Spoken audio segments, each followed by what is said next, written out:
My most popular request is one of these compound solids where it's two different solids stuck together.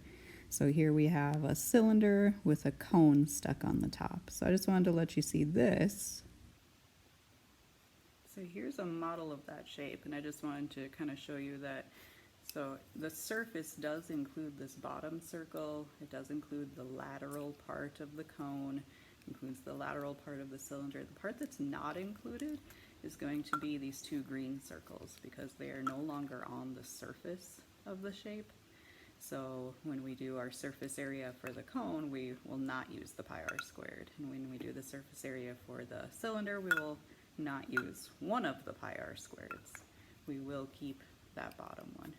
So that's the idea of how that shape is put together. For the volume, we would still be able to fill up the full cylinder and the full cone. So the volume isn't all that complicated. So now we need to adjust those formulas a little bit. We'll talk surface area first. So these top two formulas are for the cone. So surface area, the part that I want to include is that side part of the cone. And I do not need to include the circle on the bottom. And then for the cylinder formulas for surface area, I just want to leave off one of the circles, so one of the pi r squared, so I can just stitch this 2, and that'll just give me 1 pi r squared plus all the lateral surface area. So once I plug into this formula, pi times the radius, oh, we didn't find the slant height yet. The slant height can always be found by using that radius and the height in a Pythagorean theorem. So 3 squared plus 4 squared equals, should we call it L squared? 3 squared plus 4 squared is 25. So L is going to be 5. Our slant height is 5. So that comes out to 15 pi, which is about 47.12. That's area, so it would be square inches. For the surface area on our cone, we've already left out one of the circles, so just 1 pi, the radius of the cylinder is the same. 1 pi r squared plus 2 pi r, and this is the actual height of the cone. Nope, the height of the cylinder is 6. And that comes out to 103.67. Oh, I ran out of space. And that's in square units. Add those together and you'll have the surface area of the whole business, and that comes out to 150 point rounds to 80 square units.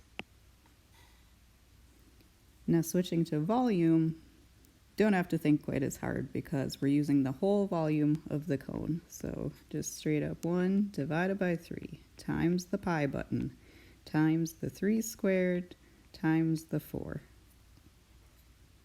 which is approximately 37.70. That's volume, so cubic units. And for the cylinder on the bottom, pi, same radius, squared, and the height of that was 6. That comes out to 169.65 cubic units. Add those together and we have the total volume, which is 207.35 cubic units. So again, the volume, not too tricky. For the surface area, you just have to think, is there anything that I should leave off when the shapes are stuck together? The request that I had was pretty much just to do an example of one of each shape. You can skip forward if you already understand all of these, or just stop on the ones that you think you need more practice on. First thing I want to start with is this one that kind of tricks a lot of people. This is a triangular prism because we have two triangles that are congruent and parallel to one another, and those are the base shapes. So when we think about capital B and capital P, we're going to be thinking about those triangles, just one of those triangles. And then when we're thinking about the height, we're going to be thinking of how far is it from triangle to triangle. And from triangle to triangle would be 10 units. So we already know that this one is 10.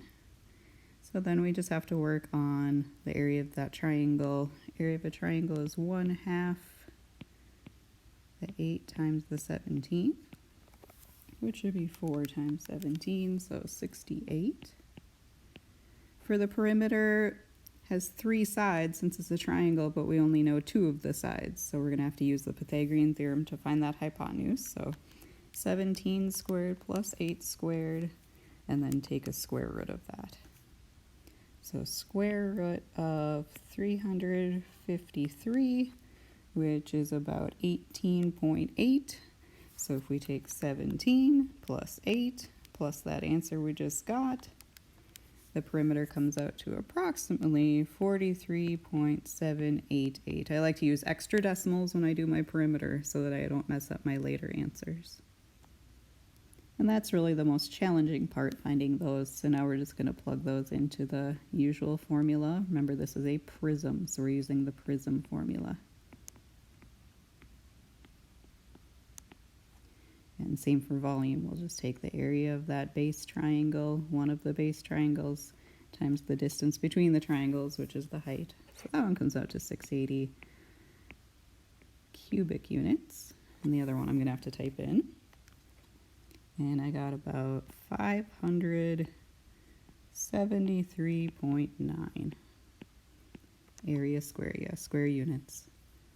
And the cylinder, I included this because it's also tipped on its side. So can you see that it's still a cylinder? If you can, then it's a lot like this last one. The 2 base shapes are still those 2 circles. It just happens to be tipped over. And so what would the height of this be? The height would be the 30, right? The distance from circle to circle. So maybe that helps you make more sense of the triangular prism above here. So we've got a 10, we've got a 30. And these, I think they're kind of simple because we just take those numbers and plug into our formula.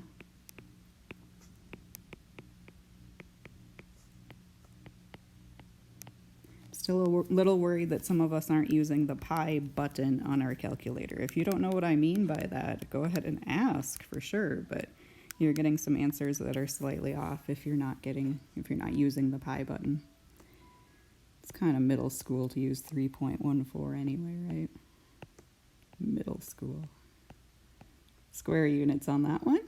And our volume is the area of the base shape, so pi 10 squared times the height.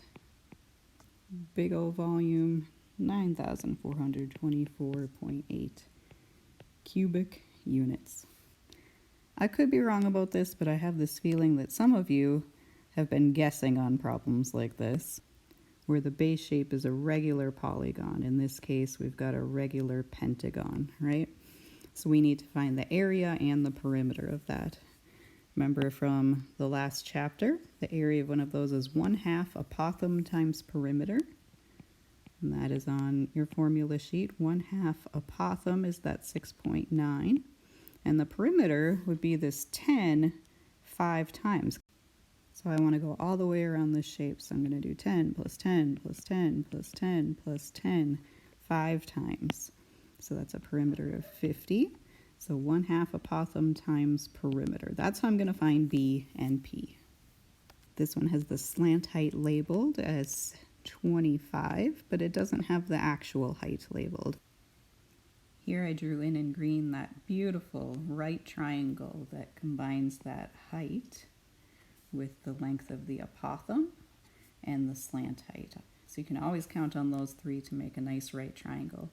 Also, since the apothem this way on this shape is 6.9, then you can trust that this apothem right here is also 6.9. So our height squared plus the 6.9 squared should equal that slant height squared.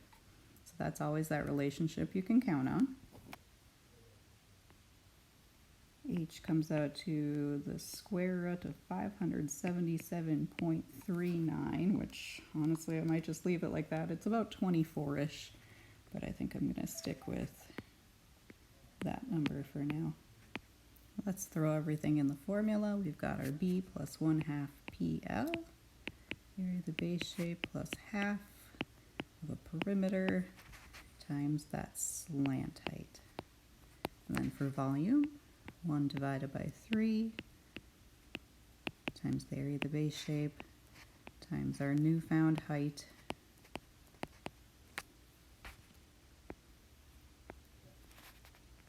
And I got 797.5 square units for the surface area and 1,381.66 cubic units for the volume. And then the nice little cone, which I think is even easier. All those ones involving a circle, as long as you're using that pi button, there should be no problem. We've got a radius of 7, a height of 5. We'll need to find the slant height. A little Pythagorean theorem, right? I'm getting the square root of 74, which is about 8.6-ish.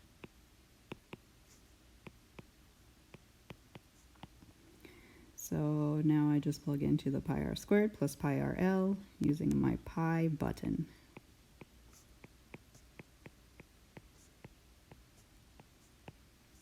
I'm going to use that square root of 74 so I don't lose any accuracy.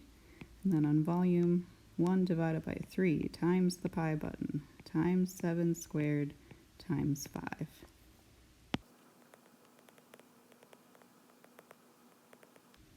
And now I've got spheres, which only gets tricky, I guess, if I'm making you do half spheres or something. But otherwise, you just, if you know the radius, you plug it into the formula. So 4 times the pi button times 11 squared.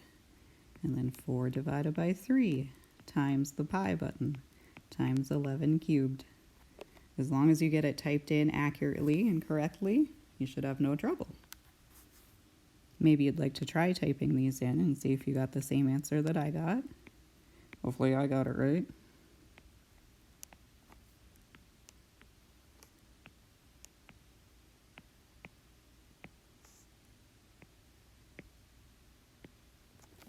And that was our last shape of the chapter. Please let me know if you have any other questions or if you need help before starting. Good job.